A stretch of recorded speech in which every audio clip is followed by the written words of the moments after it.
Les vraies voix Sud Radio, 17h-20h, Philippe Rossi. Le débat des vraies voix sur Sud Radio à 18h30. Olivier Véran a dit ce week-end ne pas être opposé à un pass sanitaire pour aller travailler. C'est dit. Les parlementaires doivent y réfléchir. Voilà ce qu'a rajouté le ministre de la Santé. Ce matin, cette proposition a été débattue au ministère du Travail. Elisabeth Borne qui a reçu les différents syndicats pour en discuter.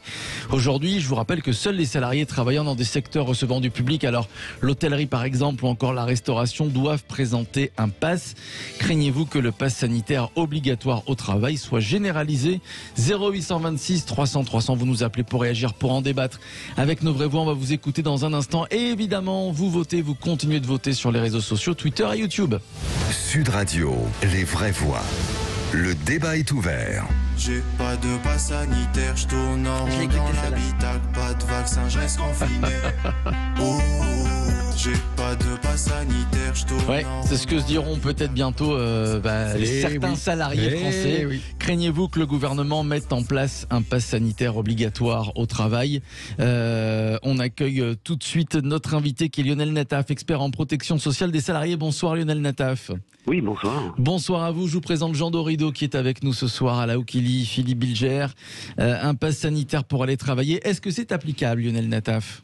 Dans la situation actuelle, ça n'est pas applicable. Les dispositions réglementaires ne sont pas prévues et l'opposabilité aux salariés par le chef d'entreprise, elle n'est pas possible dans le cas actuel. Alors, évidemment, c'est pour ça qu'il va y avoir une proposition de loi qui sera débattue, votée à l'Assemblée nationale. Si jamais ce pass sanitaire voit le jour, quelles en seraient les conséquences au sein de l'entreprise de Lionel Nataf? De mon point de vue, ça créera énormément de tensions et de problèmes pour les chefs d'entreprise. Si on met en place ce pass sanitaire, ça veut dire que le salarié n'aura plus accès à l'entreprise et pourra éventuellement ne plus pouvoir travailler. Ça veut dire quoi? Ça veut dire qu'on va le mettre en suspension du contrat de travail, on va suspendre sa rémunération, son poste va être pourvu éventuellement pour un remplaçant.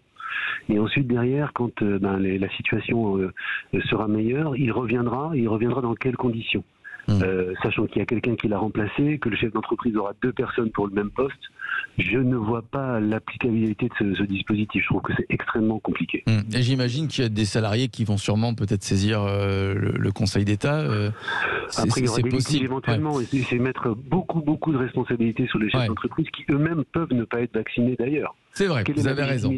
Quelle est la légitimité d'un chef d'entreprise qui n'est pas vacciné et qui va demander un pass vaccinal à un collaborateur?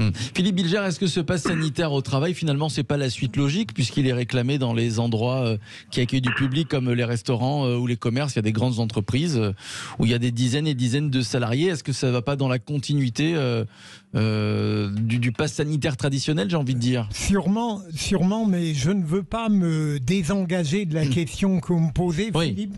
Mais je connais l'avis de Lionel Nataf, mais le hasard a fait que j'ai entendu, avant de venir, sur une radio, 2 débats très remarquables qui chacun soutenait la thèse inverse. C'est-à-dire, il faut le pass sanitaire en entreprise, il ne le faut pas. C'était 2 chefs d'entreprise et bêtement, je le dis, j'ai eu l'impression d'être convaincu par les 2 thèses. Et au fond, est-ce que, je pose la question à notre invité, est-ce que c'est si simple? Est-ce qu'au fond, on ne pourrait pas concevoir que l'utilisation du pass sanitaire en entreprise aujourd'hui serait une opportunité et qu'elle serait tout de même réalisable et qu'elle créerait moins de tensions que de bénéfices? Alors, Jean Dorido et à la Oukili, Jean. Alors, en fait, l'objectif, c'est qu'on a quand même 5 700 000 Français non vaccinés qui ne sont pas vaccinés. Et ça, quand même, c'est un vrai souci. On en est à se dire, il faut vacciner les mômes, parce qu'il y a des adultes qui sont dans ce discours de dire, j'attends. Bon, là, quand même, ça fait plus d'1 an que le vaccin est sorti. Et donc, l'objectif, c'est que ces gens-là se vaccinent. Qu'est-ce qui est le plus efficace? Olivier Véran a été très transparent. Il a dit, ce pass vaccinal, c'est un peu une obligation masquée. Bien sûr. Et donc, donc c'est un fait que les hôpitaux ont réussi. Ils ont dit aux soignants, écoutez, voilà, à partir de telle date, si vous n'êtes pas vacciné, vous pouvez plus travailler. Bon, ils ont réussi, ils le sont tous, à le quasiment. faire. Oui, ou alors ils travaillent pas. Et c'est vrai que ça doit passer par effectivement le législatif. Toutefois, ça paraît pas complètement absurde de dire aux personnes qui travaillent, qui se retrouvent à plusieurs, de dire écoutez, maintenant monsieur, c'est un pass vaccinal et puis sinon vous pouvez plus travailler. Voilà, c'est comme ça. Il y a quand même la situation est suffisamment dramatique comme ça. Après tous les confinements qu'on a traversés, les couvre-feux, les enfants qui vont de plus en plus c'est-à-dire par exemple je connais quelqu'un qui a une peur phobique du vaccin, qui a très peur, voilà, qu'on lui injecte ce vaccin. Donc demain, elle prend sa responsabilité. Elle fait son choix. Voilà, c'est une responsabilité. Donc elle n'a plus de revenus, individuelle. Rien. Elle prend sa responsabilité. Alain Okili.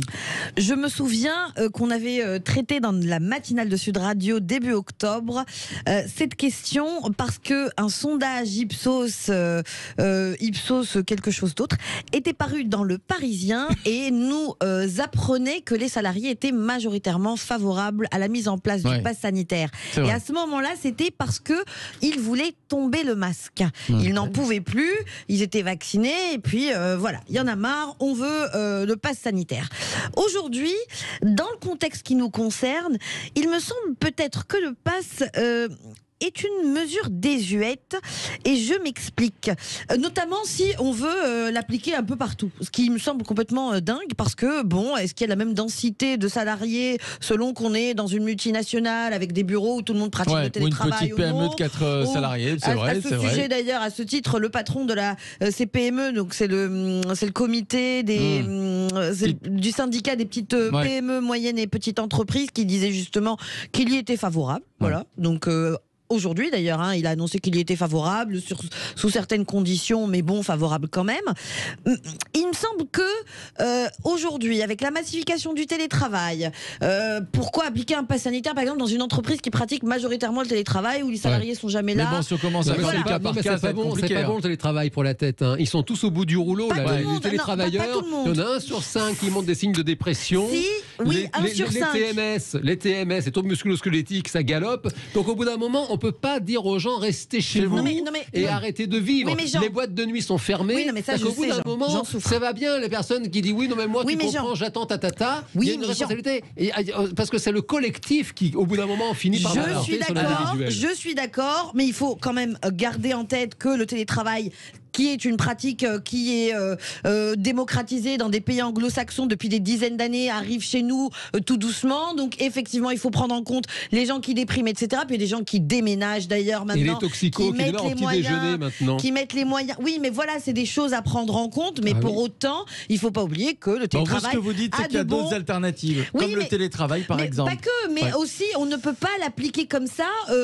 À tout le monde parce que ça n'a pas d'utilité en fait.